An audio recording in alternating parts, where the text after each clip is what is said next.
Guys, here on this channel, I've tried to be very informative, and I've really kept my cool with the national media and the way that they have treated the Big 12 and the remaining 8 members of this conference and some of the narratives that have spun out of control. But yesterday, I hit a point where I'm starting to lose control, and I need to rant and rave today about what's going on with this. There is no respect for the remaining 8 teams left here, and we're going to take some of the national guys to task with numbers today to back it up. Welcome into the channel. Please subscribe if you have not. I talk college football every day here. Right now, that means conference realignment every day here because I aim to give the Big 12 a voice when clearly there is not much of one at a national level right now. So subscribe, like, and comment. All of that does really help me out. Today, and look, I'm going to say I have a lot of respect for some of the guys that I'm about to talk to, but I just think that they have some unfair narratives that get recycled over and over again about the Big 12 and the remaining 8 schools that hurt the reputation unfairly big time. This one today all starts with a Peter Burns tweet. Now, this is an SEC network anchor, okay? And he is the advocate. He is the positive player in all of this from the SEC network, if you can believe that. Okay, so Peter Burns says, one could argue that if the AAC joins forces with what remains of the Big 12, they would have a better football product than the Pac-12 themselves. And it's a great point for a lot of reasons. We have things to back this up. The AAC has had more teams in the final AP Top 25 poll over the last 3 years than the Pac-12. The Pac-12 has not had more than 2 teams finish in the top 25 each of the last 3 years. And last year, if you had BYU and Cincinnati in the Big 12 and you took the 2020 final AP poll, a Big 12 with BYU and Cincinnati would have had teams number 8, number 10, number 16, and number 21. Pac-12, number 17, and number 25. And those are those big bad brands of USC and Oregon. Okay, so from an on-field standpoint, in recent history, there is absolutely a case and a point there. But yet, from Pac-12 country comes Stewart Mandel. Now, let me preface this.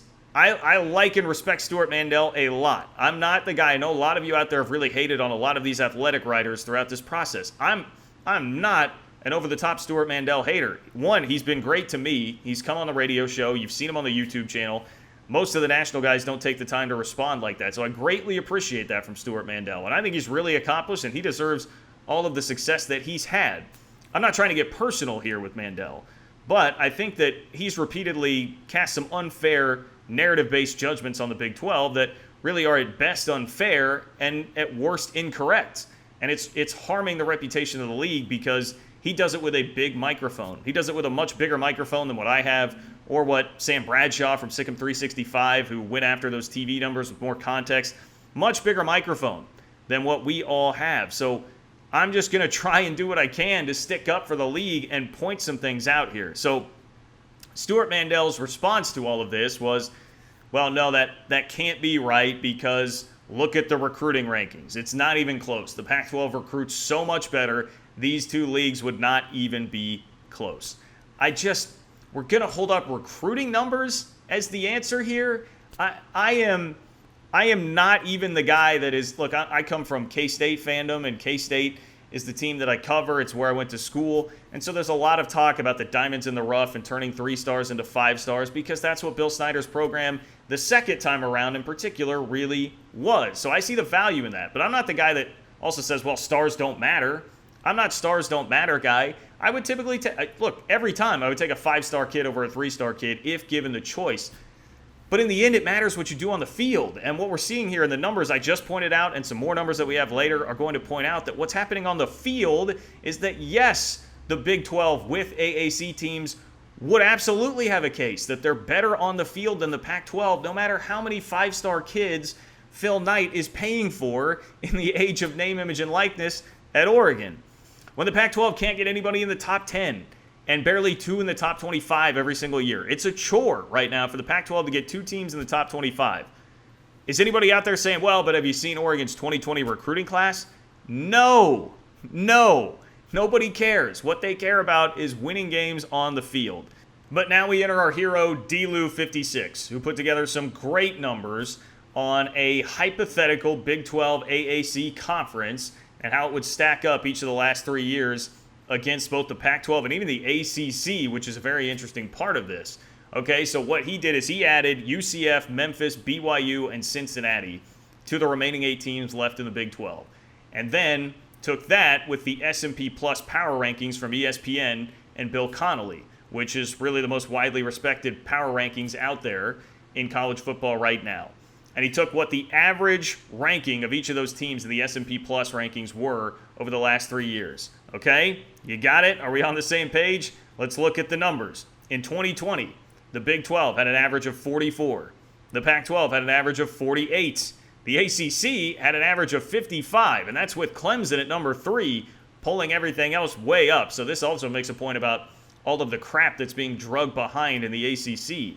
But the Big 12 ranks better than the Pac-12 and the ACC. Okay, John, 2020 was a COVID year. Let's be more fair. All right, fine. Let's go to 2019. 2019, the Big 12's average ranking in the S&P Plus, 45. Pac-12's 52. The ACC, 58. Again, the Big 12 wins, and it's actually by a wider margin in 2019. All right, well, just 1 year. How about we throw on 2018? All right, we'll do 2018. The Big 12, 46. Pac-12, 49. The ACC, 54. Again, the Big 12 wins. Okay? Now, is this a perfect way to do it? I mean, no. There's no real perfect way to do this. What happens, hey, if AAC teams are playing an irate 8 schedule, you know, if they have to play Oklahoma State, TCU every week instead of some of the East Carolinas of the world that they're playing in the AAC, okay, that's fine. We can account for that. But I would also say if you're going to do that, you're also admitting that the irate 8 is much better than the AAC, which has been an argument that I've seen thrown out there, the reverse, the inverse of that all the time. I mean, look, I love Tom Fernelli, but look at this tweet from Tom Fernelli, like suggesting that it actually could be a better option to stay in the AAC than go join up with these Big 12 schools. And that narrative has been pushed out there. Like the AAC is actually a better conference. So you can't have your cake and eat it too here. Either those rankings do really stand and hold up, or we have to account for what a different schedule would be here because those teams actually aren't as good in the AAC as they are in the irate 8. So we've got you caught. We've got you caught here. The numbers would suggest that it is not in any way ridiculous to suggest that the Big 12 plus 4 AAC or Mountain West teams could be every bit as good on the field as the Pac-12, if not better. To laugh it off is just incorrect by the numbers. And even this from today is just maddening. So Stuart Mandel wrote that the Big 12 might be the best conference outside of the SEC this year. It could be the second best league out there. Now, is Oklahoma a huge part of that? Yes. Swap out Oklahoma, you add in Cincinnati, you're going from the second best team in the country to the number 8 team in the country. And yet, you're going to say that that move would take it from being the second best conference in the country to all of a sudden bottoming out and having no case to say that it's better than the lowest Power 5 conference on the rung right now this year, which would be the Pac-12. That makes no sense. It makes no sense. It's inconsistent. The numbers would bear out that the Big 12 plus those teams could absolutely be every bit as good on the field right now as the Pac-12. Let's not act like the Pac-12 totally has its act together right now. The Pac-12 is still in trouble. Before Texas and Oklahoma left, the Pac-12 had fallen to the bottom of the pecking order. And again, it struggles to get 2 teams into the top 25 every single year. Its biggest brands in Oregon and USC have been very up and down and have not been able to really figure things out. Nobody watches the games. They can't get legitimate Heisman contenders in there to win the Heisman because nobody watches the games. Let's stop with this. Stop suggesting that the Big 12 is that far down the pecking order. It's unfair, it's ridiculous, and the numbers back it all up. I just am getting tired of it, and I can't stand by and just let these narratives go. And look, I tried tweeting the numbers and the graphics, the chart that D-Lou put together at Stuart Mandel. I've gotten no response. Who knows if this winds up doing anything? But guys, like, Mandel has a huge microphone. A lot of these guys, I don't mean to just single him out and pick on him, but a lot of these guys have huge microphones, and they just recycle these same narratives. I mean, for instance, take this. Mandel is the guy who wrote the TV numbers piece back on July 27th, right? Where his conclusion was there's only a 90,000 person difference in TV viewership between the irate 8 and the AAC. Well, that's since been basically disproven because it was missing so much context. And Sam Bradshaw, who you saw on this channel from Sikkim 365, completely undressed that and put together all the context and put it in an article, tweeted it at Mandel, and he actually acknowledged that that was great work and that the context is important. But yet, go look at Stuart Mandel's Twitter profile today. It's still exactly 1 month to the day later, August 27th, a month to the day, later still has that as his pinned tweet, meaning it's at the top of his profile. So you go see Stuart Mandel, the first thing you will see is a TV story with misleading numbers about the AAC against the Big 12 and TV viewership. This is how it happens. This is how these narratives continue, because people take that, accept it as fact, don't bother getting into the context, don't bother listening to those of us that are trying to stick up and advocate for the Big 12, and it just goes on and on and on. And now we're left here to try and fight all of this stuff and the wreckage of what is left of the Big 12. Meanwhile, Boston College, all these garbage teams in the AAC that are dragging them down below the Big 12 in the S&P Plus rankings, they just get to go on living life like everything's fine. Columbia, South Carolina, everything's great. Rah, rah, SEC. Look at these podunk losers in the Midwest. It's ridiculous, man. We have to stand up for ourselves. I'm trying to give the Big 12 a voice, so please do. If you have not subscribed to the channel, subscribe.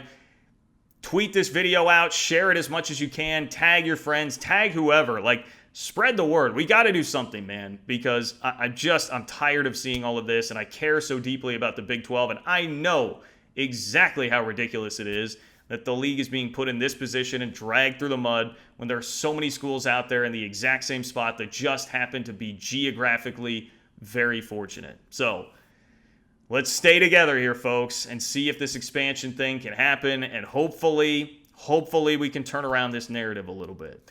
Thank you again for watching. Take care. You can find links to follow me on Twitter at JL Kurtz, Instagram, John Kurtz Show, all that stuff in the description here of this video. Take care, and I'll talk to you soon.